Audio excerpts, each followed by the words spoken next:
ఆంధ్రప్రభుకు స్వాగతం. నిన్న కాంగ్రెస్ ప్రభుత్వం ఒక తీర్మానం చేసింది.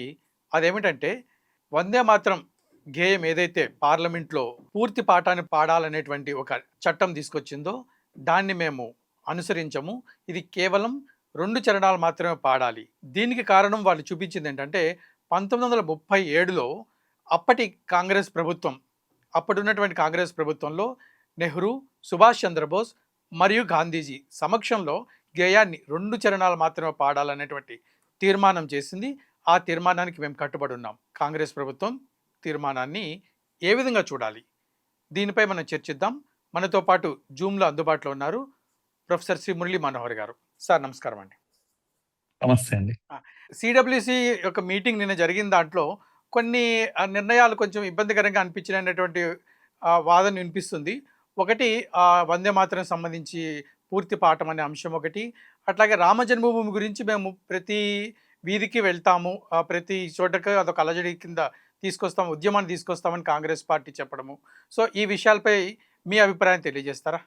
చైతన్య గారు నమస్తే. మన ఆంధ్రప్రభ ప్రేక్షకులకు కూడా అందరికీ నమస్తే. కాంగ్రెస్ పార్టీ మనందరికీ తెలుసు, మన దేశంలో స్వతంత్రానికి పూర్వం నుంచి ఉన్న పార్టీ, చాలా పెద్ద పార్టీ, ఎక్కువ కాలం ఈ దేశాన్ని పరిపాలించిన పార్టీ. అందుకని ప్రజలందరూ ఏం కోరుకుంటారంటే బాధ్యతాయుతంగా ఉండే పార్టీగా చూస్తారు, ఉండాలి అని కూడా కోరుకుంటారు. మిగతా పార్టీలు చిన్న చితకా పార్టీలు, స్థానిక పార్టీలు, ప్రాంతీయ పార్టీలు ఇవన్నీ వస్తుంటాయి పోతుంటాయి, కానీ దేశమంతా కూడా దీనికి మూలాలు ఉన్నాయి అని ఒక అభిప్రాయం ఉంది. నా అభిప్రాయం కాస్త భిన్నంగా ఉంది. కాంగ్రెస్ పార్టీ 1947కు ముందు ఉన్నది. అది జాతీయ కాంగ్రెస్ ఏదైతే ఉందో అది ఉద్యమ పార్టీ. అది స్వతంత్రం తర్వాత రాజకీయ పార్టీ కాదు. ఇంకొక పార్టీతో పోటీ పడి ప్రజల ఓట్లు తీసుకొని గెలవాలని కాదు. ఉంటే ఒకవేళ స్వతంత్రానికి పూర్వం ఎన్నికలు జరిగితే కూడా అది కేవలం బ్రిటిష్ను తో గెలవడానికి, బ్రిటిష్ కంటే మాపైనే అభిమానం ఉంది ప్రజలకు అని చెప్పడానికి, అది ఒక స్వతంత్ర ఉద్యమంలో భాగంగా ఎన్నికల్లో పాల్గొన్న తప్పితే అది రాజకీయ పార్టీ కాదు. 1947 తర్వాత వచ్చినటువంటి రాజకీయ పార్టీ కాంగ్రెస్ ఏదైతుందో స్వతంత్రానికి ముందున్న పార్టీ యొక్క వారసత్వాన్ని దోచుకున్నది, దోపిడీ చేసింది. ఎందుకంటే వీళ్ళు ఎవరికి ఇప్పుడు అప్పుడు ఆర్ఎస్ఎస్ ఉందా, అప్పుడు బీజేపీ ఉందా అనే వాళ్ళందరూ ఇప్పుడు మీరున్నారని అంటున్నాను నేను. అప్పుడు మీరు ఎవరు లేరు కదా, కనుక అప్పటి దాన్ని మీరు ఎందుకు క్లెయిమ్ చేసుకుంటారు? మీకేం రైట్స్ ఉన్నాయని చెప్తున్నాను. గాంధీ గారు నాయకత్వం వహించిన కాంగ్రెస్ అప్పటికే అది నల్లిఫై అయిపోయింది. స్వతంత్రత గాంధీ గారే చెప్పారు, మీరు అది వదిలేసేయండి, ఆ పార్టీని కొనసాగించకండి అని కూడా చెప్పారు. అయినా మీరు విన్నారా? ఎందుకని అంటే ఆ స్వాతంత్ర సాధించిన ఆ ఘనకార్యము ప్రజలందరిది, భారతీయులది. అది దాన్ని చూపుకొని చెట్టు కాయలు చేసి చేస్తారు కదా అమ్ముకున్నట్లుగా, వీళ్ళు అది చూపి స్వాతంత్ర పోరాట యోధులను చూయించి ఇప్పటికీ కూడా అదే చెప్తారు, కానీ ఇప్పుడు ఏం చేశారనే విషయం చెప్పరు కదా. అందుకని నేనేమంటున్నా అంటే ప్రజలకు కొన్ని భ్రమలు ఉన్నాయి, ఆ భ్రమలు తొలగాలి. ఇప్పుడు కూడా జరిగింది అదే తీర్మానం. ఏం తీర్మానం ఇది అంటే 1937లో కాంగ్రెస్ చేసిన తీర్మానాన్ని, అంటే అది అడ్డు పెట్టుకొని వందే మాత్రం మేము పాడము అని ఇప్పుడు వీళ్ళు చెప్తున్నంత అంతే. అంటే 1937 నాటి సిడబ్ల్యూసిటీ కాంగ్రెస్ వర్కింగ్ కమిటీ, అంటే అప్పుడు గాంధీ ఉన్నారు, నేతాజీ ఉన్నారు, ఓకే అందరూ ఉన్నారు, ఠాగూర్ ఉన్నారు, అందరూ ఉన్నారు. అప్పుడే ముస్లిం లీగ్ అబ్జెక్షన్ రేజ్ చేసింది. నేనేమంటున్నా 1900 నుంచి 1905 మధ్యలో బెంగాల్ విభజన, అనేక సమస్యలు వచ్చినాయి దేశంలో. ముస్లింలు విడిగా దేశం ఉండాలి అని ఒక ఆలోచన కలిగించడానికి విభజన సిద్ధాంతాన్ని అమలు చేసే విధానం బ్రిటిష్ చేసింది. దాన్ని వ్యతిరేకిస్తూ దేశం ఒక్కటిగా ఉంది, హిందూ ముస్లింగా మేము విడిపోలేదు అని చెప్పడానికే బంగ్లా వ్యతిరేక ఉద్యమము, విభజన వ్యతిరేక ఉద్యమం వచ్చింది. ఆ ఉద్యమమే వందే మాతరం ఉద్యమం. అంటే దేశాన్ని ఒక్కటి చేసిన గేయం ఇది. దయచేసి దీని చరిత్రను మనం తెలుసుకోవాలి. ఈ దేశాన్ని ఒక్కటి చేసిన గేయాన్ని కొన్ని రోజుల తర్వాత ఎప్పుడైతే మైండ్ లో ముస్లిం లీగ్కి మైండ్ వచ్చిందో, ఏది విడిపోవాలి అని అటువంటి జిన్నాకు వీళ్ళందరికీ కోరిక కలిగిందో, ద్విజాతి సిద్ధాంతము పురుగు మెదడులోకి వచ్చాక ఉమ్, ఏం చేశారంటే మొదటి కోరిక, విభజన కోరిక ఏంటి అంటే ఈ గీతాన్ని కట్ చేయండి అని. సార్. ఈ గీతం మేము పాడము, అసలు పాడమే అన్నారు, కట్ కూడా కాదు, మేము పాడము అన్నారు. ఉమ్, అప్పుడు వీళ్ళు బుజ్జగించి వచ్చేసి చివరకు కాంగ్రెస్ ఏం చేసింది అంటే 1900 నుంచి కూడా బంకిం చంద్ర చటర్జీ 1875 లోనే రాశారు. సార్. ఆ తర్వాత ఇవన్నీ మనకు తెలిసిన స్టోరీ. ఇంకా ఆనందమఠ నవల్లో పెట్టారు, ఇదంతా ఓకే. కానీ ఉద్యమంలో, స్వతంత్ర ఉద్యమంలో బాగా ఉపయోగపడ్డది వంగ విభజన. సార్. కనుక దేశం అంతా ఈ గీతంను ఒక్క గొంతుకతో పాడారు. హిందువు ముస్లింలు అందరు కలిసి పాడారు. పాడినందుకు భయపడి మేము ఇది పాడితే చంపేస్తామని బ్రిటిష్ వాడు చంపేశాడు. ఎంతో మంది ఉరికంబానికి ఎక్కారు. ఏది ఈ గీతం కోసం. గీత పాట. కనుక ఈ వందే మాతరం అనే గీతము ఇది ఒక ఆర్డినరీ గీతం కాదు, మ్యూజిక్ కాదు. ఇది ఉమ్, జనగణమన బ్రిటిష్ వాడి డ్రమ్స్ కు షూట్ అవుతుంది, అంతే తప్ప దానికి హిస్టరీ లేదు. సార్. స్వతంత్ర ఉద్యమ పోరాటంలో ఉమ్, జనగణమనకు ఎలాంటి చరిత్ర లేదు. సార్. చూడ్డానికి బాగుంటుంది, అందరికీ ఆమోదయోగ్యంగా ఉంటుంది, నో ప్రాబ్లం. ఉమ్, కానీ ఇది మాత్రం ఉద్యమాన్ని అంటే దీన్ని ఏమంటారు అంటే ఇంగ్లీష్ లో వార్ క్రై అంటారు. సార్. కనుక యుద్ధ నినాదం వందే మాతరం అనేది యుద్ధ నినాదం. ఉమ్, ఈ నినాదమే ప్రజల్ని ఉద్యమంలోకి నడిపించింది, ప్రాణాలు అర్పించింది. ఉమ్, అటువంటి చరిత్ర ఉన్నదాన్ని ఎందుకు 37 లో మరి వీళ్ళంతా కూర్చొని కట్ చేద్దాం అని అన్నారు అంటే ముస్లింలను కూడా కలుపుకొని పోవాలి. వాళ్ళు కొద్దిగా ముస్లిం లీగ్ అనేవాళ్ళు, ముఖ్యంగా జిన్నా అండ్ గ్యాంగ్ ఉమ్, చేసిన డిమాండ్ ఏదైతే ఉందో ఆ డిమాండ్ కు తల ఒగ్గారు. ఎందుకంటే ఇప్పుడు ఇప్పుడు ఈ చిన్న ఒక పాట కోసం, ఒక గేయం కోసం వీళ్ళను ఎందుకు వదులుకోవాలి? అప్పటికే సన్నాయి నొప్పులు వస్తున్నాయి, ద్విజాతి సిద్ధాంతం చర్చ ప్రారంభమైంది. ఉమ్, గాంధీ గారు ఏమన్నారంటే, ఆయన ఒక పెద్ద మనసుతో ఏమన్నాడు, సరే అది కట్ చేద్దాం, ఎందుకు అని అందరం కలిసి పాడదాం. వాళ్ళు కట్ చేయాలని అసలు పాడమని అంటే ఉమ్, కన్విన్స్ చేశారు. ఈ 2 చరణాలన్నా పాడదాము అని కన్విన్స్ చేశారు. అప్పటి నుంచి సిడబ్ల్యూసిలో 2 చరణాలు మాత్రమే పాడడం ప్రారంభించారు. ఇది అప్పటి చరిత్ర. కానీ గీతం కట్ చేశాక ఉమ్, మరి దేశం ఒక్కటిగా ఉంచారా? సార్. కాదు. మీరు ఇది కట్ చేశారు కనుక దేశం కూడా కట్ చేయండి అన్నారు వాళ్ళు. ఉమ్, కనుక దేశం కట్ చేశాం కదా, ముక్కలు చేసుకున్నాం కదా, లక్షల మంది ప్రాణాలు పోయాయి కదా. సార్. ఈ రోజు కూడా ఒక్కడు కూడా లేడు కదా, పాకిస్తాన్లో అంతా పారిపోయారు కదా, చచ్చేవాడు చచ్చాడు కదా. ఉమ్, ఎంతమంది చచ్చారు, ఎంతమంది మధ్యలో చనిపోయారు, మీకేమైనా లెక్క ఉందా? 50 ఏళ్ళు నిండుగా పరిపాలించుకున్నారు కదా, గతాన్ని, చరిత్రను చెప్పుకుంటూ. అందుకే నా ప్రశ్న ఏంటంటే, తీర్మానం అనేది దేని కొరకు చేశారు?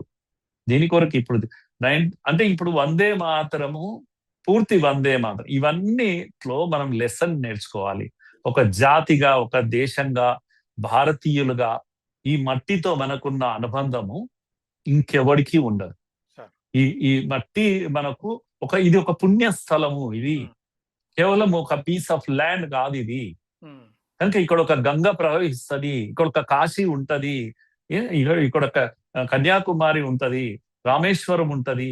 ఇవన్నీ మా సెంటిమెంట్స్ ఇవి. వీళ్ళెవరు ఈ సెంటిమెంట్స్ ఉండేవాళ్ళు? వీళ్ళు భారతీయులు, ఒంటి నిండా భారతీయత ఉంటది. మమ్మల్ని మీరు హిందూ, ముస్లిం ఇవి అని విడగొట్టి చూసే ప్రయత్నం చేస్తున్నారు. ఈ మట్టితో అనుబంధం ఉంది భారతీయుడికి, ఇక్కడి సంస్కృతితో అనుబంధం ఉంది. అందుకే నేనేమంటున్నా అంటే ముస్లింలు నొచ్చుకుంటారు ఎంత కాలం ఇది అని అంటున్నా. దేనికి నొచ్చుకుంటారు వాళ్ళు?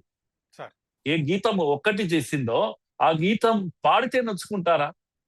ఎప్పుడో ఒకసారి చెప్పాలి కదా, అది ఎందుకు నొచ్చుకోవడం దేనికి? పూర్తి వందే మాత్రం పాడినప్పుడు మీరు నేషనల్ సింబల్స్ ను హానర్ చేయండి అని ఒక చట్టం తెచ్చారు. ఇప్పుడు పూర్తి వందే మాత్రం పాడతాము ఇక్కడ నుంచి. ఎందుకు? సందర్భం ఏమిటి? రాజకీయాలు ఎందుకు? వీటితోటి కూడా రాజకీయాలు చేస్తారా? ఇలాంటి సన్నాయి నొప్పులు మాట్లాడే లెఫ్ట్ ఈకో సిస్టమ్ ఈ దేశంలో ఉంది. ఇంకా Islam left and fanatic Islam, fanatic Christian and left groups అన్ని కూడా ఈ దేశం యొక్క సైక్ పైన, మైండ్ పైన గేమ్ ఆడుతూ ఉన్నారు. వాళ్ళనే మోడీ గారు మొన్న దిమాఖీ నక్సల్స్ అని అన్నారు.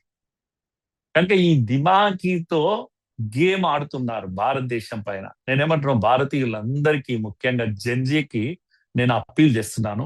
తెలుగు ప్రాంతాల్లో ఉన్న జెన్జీకి నేను అప్పీల్ చేస్తున్నాను. ఉమ్, అయ్యా, మనకంటూ ఒక దేశం ఉంది. ఉమ్, మనం ఇక్కడ పుట్టాం, ఇక్కడే చస్తాం. స్వర్గానికి కూడా తీసుకెళ్లే నేల ఇదే అని మనం నమ్ముతున్నాం. సార్. కనుక భారతీయుడికి భారతీయత లేని దేశంగా దీన్ని మిగులుద్దామా? ఉమ్, భవిష్యత్తులో పిల్లలు పుడతారు నాకు, ఉమ్, మన తరం వస్తుంది. ఉమ్, వాళ్ళకు ఇక్కడ భారతీయత లేని భారత్ను అందిద్దామా సార్. అనేది నా ప్రశ్న. అందుకే ఈ తీర్మానం అనేది ప్రమాదకరమైన తీర్మానం. ఇది చాలా డేంజరస్ తీర్మానం. ఇన్ని రోజులు మీరు ఏ రాజ్యాంగం రాజ్యాంగం రాజ్యాంగం అన్నారో, ఈ రాజ్యాంగాన్ని మీరు పూర్తిగా అవమానించే తీర్మానం. ఎందుకంటే పార్లమెంట్ చేసిన ఏ బిల్ అయినా రాజ్యాంగబద్ధమైంది, దాన్ని ఒబే చేయాలి. ప్రతి చట్టాన్ని ఒబే చేయాలి. ఇప్పుడు చట్టం వచ్చింది, 3 ఏళ్ల శిక్ష గౌరవించకపోతే. ఉమ్, ఈ గీతాన్ని కానీ, ఈ జెండాని కానీ, జనగణమన కానీ, మూడింటికి సమాన హోదా ఉంది. వాటిని గౌరవించకపోతే, అగౌరవపరిచినట్టయితే సగం పాడతాం, లేకపోతే నోరు మూసుకుంటాం, లేకపోతే అక్కడి నుంచి వెళ్ళిపోతాం. ఇలాంటి పిచ్చి మాటలు మాట్లాడే వాళ్ళందరికీ శిక్షలు ఉన్నాయి. ఇది పార్లమెంట్ చేసిన బిల్లు. కానీ ఇప్పుడు అతి పురాతనమైన, అతి ప్రాచీనమైన ఒక కాంగ్రెస్ పార్టీ ఉమ్, ఏమని చెప్తుంది ప్రజలకంటే, మేము 37 తీర్మానానికి కట్టుబడి ఉన్నాం. అంటే అర్థమైంది. అంటే మీ పార్టీ ఎవరయా? మీ పార్టీ ఏడుంది? 47 కు ముందు మీ పార్టీ ఏడ ఉంది అసలు? కాంగ్రెస్ ఎందుకు అవుతుంది? అది గాంధీ కాంగ్రెస్ వేరది, ఉద్యమ పార్టీ. అది ఉద్యమం కోసం పుట్టింది. అది నువ్వెవరు? 47 తర్వాత పార్టీ పెట్టుకున్నావు, 50 తర్వాత ఎన్నికలకు పోయావు, అప్పటి నుంచి నీ పార్టీ. ఆ తీర్మానాన్ని ఇప్పుడు చెప్పడానికి నీకు రైట్ ఎక్కడిది అసలు? రాజ్యాంగం వచ్చింది, రాజ్యాంగం వచ్చిన తర్వాత విషయాలు మాట్లాడాలి. రాజ్యాంగం కన్నా ముందు విషయాలు నువ్వు చెప్పడానికి వీల్లేదు. అప్పటి అవసరాల కోసం దేశ విభజనను అడ్డుకోగలుగుతాం అనే ఒక ఆశతో చేసినటువంటి తీర్మానం అది. దేశ ప్రజలందరూ ఇది గ్రహించాలి.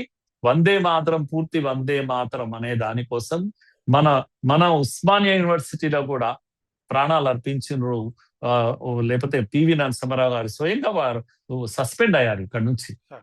రామచంద్రరావు, వందే మాతరం రామచంద్రరావు. దేశం అంతా పాడిన పాట ఏదన్నా ఉంది అంటే అది వందే మాతరం. అందుకని ఈ తీర్మానం అనేది ప్రమాదకరమైనటువంటి మిస్లీడింగ్ తీర్మానం ఇది. మిగతా తీర్మానాల విషయాలు నేను అంతగా మాట్లాడడం లేదు. కనుక అయోధ్య గురించి మీరు ఉద్యమాలు చేస్తా అంటే చేయండి, తప్పకుండా మీకు హక్కు ఉంది. అక్కడ ఏదైనా తప్పులు జరిగితే, చందా చోరీ ఏదైనా జరిగింటే ఒత్తిడి తీసుకురండి. ఒక పొలిటికల్ పార్టీగా మీకు ఆ రైట్ ఉంది. కానీ వందే మాతరం విషయంలో నేను కంప్లీట్ గా దీన్ని పూర్తిగా ప్రజలను, ముఖ్యంగా యువతను అప్రమత్తం కామని నేను అడుగుతున్నాను. ఇవి నా ఫీలింగ్స్. సార్, ఇక్కడ అంటే ఇది నిన్న జరిగినటువంటి ఈ తీర్మానం సార్. ఈ తీర్మానం తర్వాత ఒక ముఖ్యమైన వ్యక్తులు 3 దీనిపై రెస్పాండ్ అయ్యారు. మొదటి వ్యక్తి అమిత్ షా గారు. బహుశా ఇవాళ వచ్చింది పేపర్లో. వారు ఏమన్నారంటే, ఇంతకుముందు మీరు చెప్పినట్టుగానే ఒకప్పుడు మీరు ఇదే తీర్మానం వల్ల దేశం ముక్కలైంది, విభజన అయింది, ఇప్పుడు పాకిస్తాన్ ఏర్పడింది, దానివల్ల మనం అనుభవిస్తున్నటువంటి విషయాలు. రెండో వ్యక్తి ప్రశాంత్ కిషోర్ గారు, మొన్నగా ఆయన ఎమ్మెల్యేగా కూడా గెలిచారు. సో వారు కూడా ఏమన్నారంటే కాంగ్రెస్ను పూర్తిగా తప్పుపెట్టారు. ఇది ఒక విద్రోహకమైనటువంటి చర్య, కానీ ఇది ఏమాత్రము ముస్లిమ్స్కి కూడా సపోర్ట్ కాదు, ఇది కేవలం ఒక రాజకీయమైనటువంటి ఇదని. సో ఇక్కడ నా ప్రశ్న ఏమిటంటే సార్, ఆ గేయం యొక్క అర్థం పూర్తిగా తెలియకపోవడం వల్ల ఎందుకు వీళ్ళు అంటే ముస్లిమ్స్ దగ్గర నుంచి ఇంతవరకు పెద్దగా మనకేమీ రెస్పాన్స్ రాలేదు ఆ విషయంలో. ఏదో 1-2 చోట్ల ఆయన ఓవైసీ గారు అన్నారే కానీ, బట్ ఎక్కడ కూడా ముస్లిమ్స్ నుంచి ఇక్కడ వ్యతిరేకత కనిపించట్లేదు. కేవలం ఈ రాజకీయ విధమైనటువంటి రెస్పాన్స్ ఎక్కువ కనిపిస్తుంది ఒకటి. రెండోది, దీని భావాన్ని, అర్థాన్ని మనం ప్రజల్లోకి తీసుకెళ్ళలేకపోతున్నామా? ఎందుకు ఈ విషయం ఇంత వివాదాస్పదం అవుతుంది? అవునండి. అంటే ప్రజలు ఇంతవరకు ఇది చర్చకే రాలేదు కనుక ప్రజలు ఏమనుకోలేదు. అసలు ఇప్పుడు మెజారిటీ ప్రజలకు వందే మాత్రం ఇంతే కదా అని అనుకున్నారు. 2 చరణాలే కదా అని అనుకున్నారు చాలా మందికి. ఇంకొక 4 చరణాలు ఉన్నాయి, అయ్యో పాడాల్సింది ఉంది అని ఇప్పుడు చాలా మంది ఇదే కాంగ్రెస్ పెద్దలు కూడా అంటూ ఉంటారు. మీకే పాడడానికి రాదు, మీ బీజేపీ వాళ్ళు ఎవరు నోటికి పాడమని చెప్పండి. అంటే ఇవేం పరీక్షలా? ఇదేమన్నా నీట్ పరీక్షనా? ఇది మీరు ఇంట్రొడ్యూస్ చేసింది, నిన్న ఇంట్రొడ్యూస్ చేశారు. ఈ రోజు అందరిని పాడమంటారా? బీజేపీ అయినా కూడా వాళ్ళు పాడారా? మీరు వాళ్ళు చాటుగా పాడుకునే పాటనా ఇదేమన్నా? చట్టమే లేనప్పుడు, మీరు పార్లమెంట్ లో ఇదే చేయనప్పుడు, మీ చేత కానప్పుడు ఇటువంటి వక్ర భాషను చెప్పడము, లేకపోతే అవమానించే విధంగా మాట్లాడడం అది కాదు కదా. ఉమ్, మీరు మీ చరిత్ర ఏంది అది. కానీ కేజ్రీవాల్ గారు ప్రశాంత్ కిషోర్ గారు ఉమ్, నిజం మాట్లాడారు. కొందరికి ధైర్యం ఉంది, ఆ ధైర్యాన్ని నిజం మాట్లాడే శక్తి ఉంది. ఉమ్, కాంగ్రెస్ లో కూడా కొందరు సీనియర్స్. అసలు నేనేమంటున్నానంటే ఈ తీర్మానమే ఇది ఇటాలియన్ తీర్మానం. సార్. ఎందుకు అని అంటే ఉమ్, మొన్న 15th ఆగస్ట్ రోజు సోనియా గాంధీ గారే దీన్ని మధ్యలో ఆపమని వారి యొక్క కదలిక ద్వారా లేకపోతే కోపం కావడం ద్వారా మీడియా క్యాచ్ చేసింది. ఇవన్నీ ప్రజలందరూ చూశారు, దేశ ప్రజలందరూ చూశారు. కనుక ఆమె ఎంత సీరియస్ గా ఉంది అంటే ఉమ్, ఇప్పుడు ఇటలీ ఈ దేశాన్ని ఏలుతుంది. సార్. ఇటలీ యొక్క సంస్కృతి భారతీయ సంస్కృతిని, సనాతన సంస్కృతిని అడ్డుకునే ప్రయత్నం చేస్తుంది. ఒకవైపు అది జరుగుతుంది.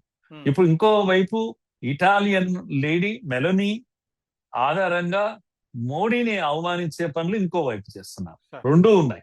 ఉమ్, కనుక ఈ మెలోనీ ఇటాలీ గురించి ప్రయత్నం చేయలేదు, భారత్ ను గౌరవిస్తుంది. ఇండియాలో ఉన్న ఒక ఇటాలియన్ లేడీ ఉమ్, భారతీయతను ప్రజలకు అందకుండా చేస్తుంది. ఉమ్, అందుకని ఇప్పుడు కాంగ్రెస్ ఒక ఆయన మాట్లాడారు మన సోనియా గాంధీ గారు మధ్య డిస్టర్బ్ చేసినప్పుడు, నో నో నో రమేష్ ఆయన జైరాం రమేష్ అంటే ఆయన చెప్తున్నాడు, ఆమె కేవలం కుర్చీ అడిగింది మల్లికార్జున్ ఖర్గే గారికి, పెద్ద ఆయనకు, అంతే తప్పితే పాడకూడదనే ఉద్దేశం లేదు అని చాలా బాగా సర్ది చెప్పాడు.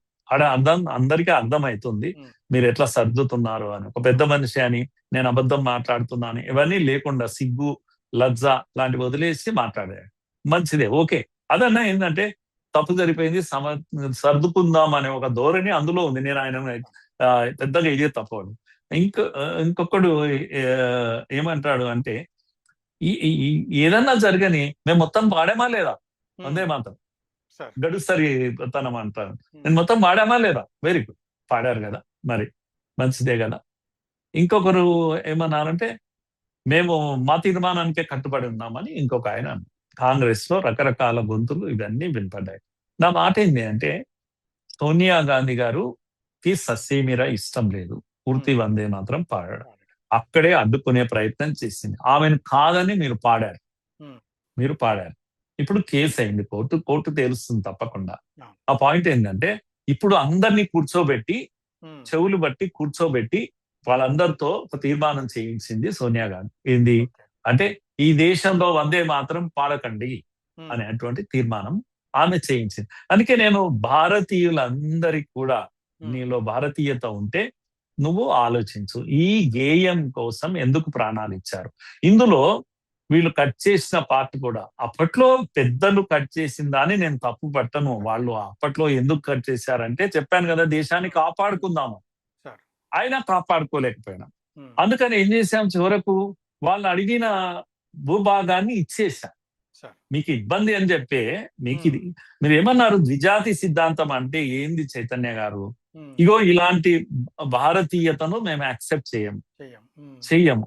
కనుక వందే మాత్రాన్ని మీరు ఇప్పుడు కట్ చేస్తున్నారు, దేశాన్ని కట్ చేయండి, మాకు ఎందుకు వచ్చిన గొడవ మీతోటి అంటే ఇచ్చాం కదా. ఇచ్చాక ఇంకెందుకు మరి, ఇచ్చాక ఇంకెందుకు మిగిలిన ఈ నలుగురు కొరకు ఇంకేం కట్ చేస్తారు మీరు? గేమ్ ఒక్కటేనా, ఇంకేమన్నా కట్ చేస్తారా? దీనికి ఈ రాజీ పడడానికి ఒక అంతు ఉంది. అందుకే భారతదేశము భారతీయులది.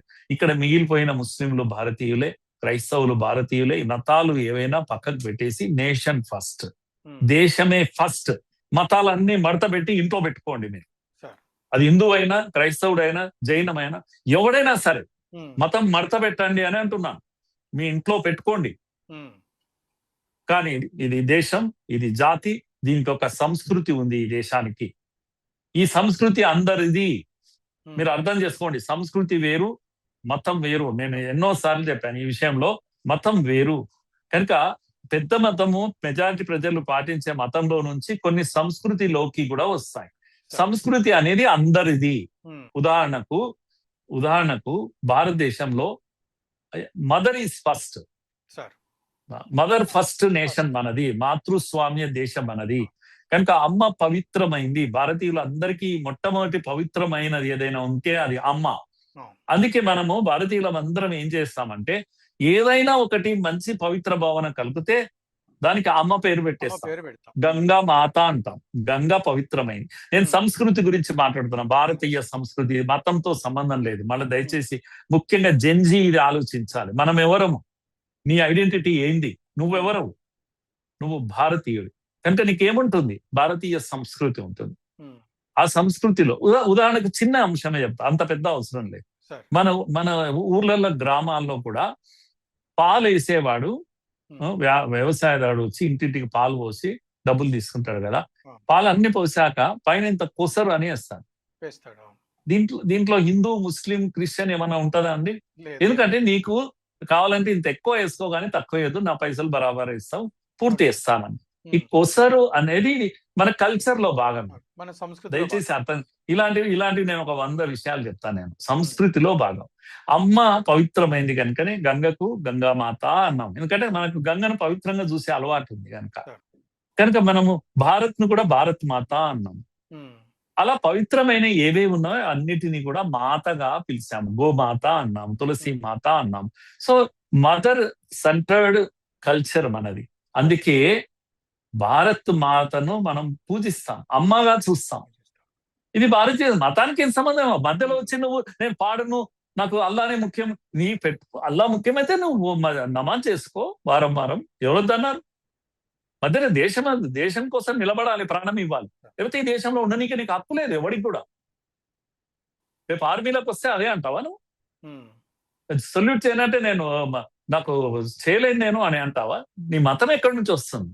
అందుకని వందే మాత్రం అనేది ఊరికే ఆషామాషిగా వచ్చింది ఏం కాదు. అది అందులో చివరి దీంట్లో స్టాండర్స్ లో తుమ్హి దుర్గా దశ ప్రహరణ దారిని వాణి విద్యా దాయిని, ఇవన్నీ ఏంటంటే ఒక సరస్వతి, ఒక జ్ఞానమైన, లేకపోతే బలము, శక్తి, దుర్గా అయిన, ఇవన్నీ కూడా పవిత్రమైనవి, అమ్మకు సమానము. ఓ అమ్మా నీకు వందనం. ఇది మా భారతీయ సంస్కృతి, హిందూ మతం కాదిది. కనుక భారతీయుడైన ప్రతివాడు దీన్ని ఒబే చేయాలి. నాకు నొప్పి అయింది ఎక్కడో అంటే నోరు మూసుకొని కనీసం గౌరవించడం నేర్చుకోవాలి. ఎవరైనా 10 మంది వందే మాత్రం పాడుతుంటే నీకు ఉండాల్సిన జ్ఞానం ఏంటంటే ఈ పార్లమెంట్ చెప్పింది కనుక నోరు మూసుకొని ఉండాలి, నిశ్శబ్దంగా ఉండాలి, అందరూ పాడుతున్నది వినాలి, లేదంటే చెవులు మూసుకోవాలి. వినకుండా ఉన్నా పర్వాలేదు కానీ నువ్వు గౌరవించాలి. ఇది నేర్చుకోవాలి. అంతగాని నా కోసం అన్ని ఆపుకోండి, భారతీయ సంస్కృతిని వదిలేసుకోండి. ఇండోనేషియాలో గరుడ ఎయిర్పోర్ట్ ఉంటుంది. Indonesia is Islamic country. మతం మారిండ్రు వాళ్ళు, కానీ సంస్కృతి వాళ్ళ సుహార్తో, సుకన్య, సుకర్ణం ఈ పేర్లన్నీ ఉంటాయి. కర్ణుడుతో పేర్లు ఉంటాయి. దాని అర్థమైంది వాళ్ళ సంస్కృతి ఇక్కడి నుంచే వచ్చింది. సంస్కృతి వాళ్ళే మార్చలేదు, ఇస్లాం గా మారిన దేశం, కానీ కల్చర్ అలాగే ఉంది. నువ్వు ఇండోనేషియాని చూసి నేర్చుకో. కనుక ఇప్పటికీ అక్కడ గణపతి విగ్రహాలు ఉంటాయి ఆఫీసుల మధ్యలో, కనుక వాళ్ళు తొలగించలేదు. మీరు కన్ఫ్యూజ్ అయిపోయి ఇగో ఈ సోకాల్డ్ ఈ దిమాకీ నక్సలైట్లు, సోకాల్డ్ సెక్యులర్ దిమాకీ ఉన్న వాళ్ళు ఈ దేశంలో ప్రజలను తప్పుదారి పట్టిస్తున్నారు, మభ్య పెడుతున్నారు. జరిగిన తప్పును కరెక్షన్ చేసే ప్రయత్నం మోడీ గారు ఆ పార్లమెంట్ లో బిల్లు చేశారు. 150 ఏళ్ళు అయ్యింది. ఈ వందే మాతరం కోసం మనం ప్రాణాలు ఇచ్చాం, స్వతంత్రం తెచ్చుకున్నాం. ఈ సందర్భంగా పూర్తి వందే మాతరం పాడదాం అని చెప్పేసి పార్లమెంట్ చట్టం చేసింది. దాన్ని అందరం పాటించాల్సిందే. కాంగ్రెస్ హిస్టారికల్ బ్లండర్ అంటారు, ఇది చరిత్రాత్మకమైనటువంటి తప్పు చేసింది ఈ తీర్మానంతో. కనుక రేపు దేశంలో వందే మాతరం కోసం ఒకప్పుడు మనం ప్రాణం ఇచ్చాం, ఇప్పుడు మళ్ళా అటువంటి రోజులు వచ్చినాయి. వందే మాతరం పాడడానికి ఉద్యమాలు చేయాలి. వందే మాతరం వద్దంటూ కొందరు ఉద్యమాలు చేస్తారు. ఇటువంటి ఒక పరిస్థితి ఈ దేశంలో రాబోతుంది. కనుక భూభాగాలు అనేకం పోగొట్టుకున్నాం, ఇంకా ఏవో పోగొట్టుకోవడానికి ఈ దేశం సిద్ధంగా లేదు. ఇది నా నిశ్చిత అభిప్రాయం అండి. చాలా సంతోషం. మీ విలువైనటువంటి సమయాన్ని ఆంధ్రప్రభ ప్రేక్షకులకు కేటాయించి చాలా విలువైన విషయాలు తెలియజేశారు. విన్నారు కదా ప్రొఫెసర్ శ్రీ మురళీ మనోహర్ గారి అభిమతం. ఇది కాంగ్రెస్ ప్రభుత్వం ఈ తీర్మానం తీసుకురావడం వల్ల ఏం అర్థం లేదు. ఎందువల్లంటే ఇది 1930లో ఉన్నటువంటి కాంగ్రెస్ ఇప్పుడు లేదు. అప్పుడున్నటువంటి కాంగ్రెస్ని పూర్తిగా బ్యాన్ చేయాలనేటువంటి గాంధీజీ గారి యొక్క అభిమతాన్ని కాదనుకుంటూ ఈ కాంగ్రెస్ ప్రభుత్వం కొనసాగిస్తుంది. కాబట్టి దీన్ని తీర్మానించడంలో కాంగ్రెస్ కేవలం రాజకీయ లబ్ధి కోసమే చూస్తుంది అనేటువంటి విషయాన్ని తెలియజేశారు. అలాగే అన్యమతస్థులు ఎవరైతే దీని విషయంలో ఆలోచన ఉందో అది ఆలోచించాల్సిన అవసరం లేదు. ఇది కేవలం భారతీయ సంస్కృతిని రిప్రజెంట్ చేస్తుందే కానీ ఇందులో ఏ విధమైనటువంటి మతం లేదు అనేటువంటి విషయాన్ని వారు తెలియజేశారు. ఈ విషయంలో మీ అభిప్రాయాలను కూడా కామెంట్ రూపంలో తెలియచేయండి. అలాగే ఆంధ్రప్రభకు సబ్స్క్రైబ్ చేసుకోండి. నమస్కారం. ఇంకో కార్యక్రమంలో కలుద్దాం.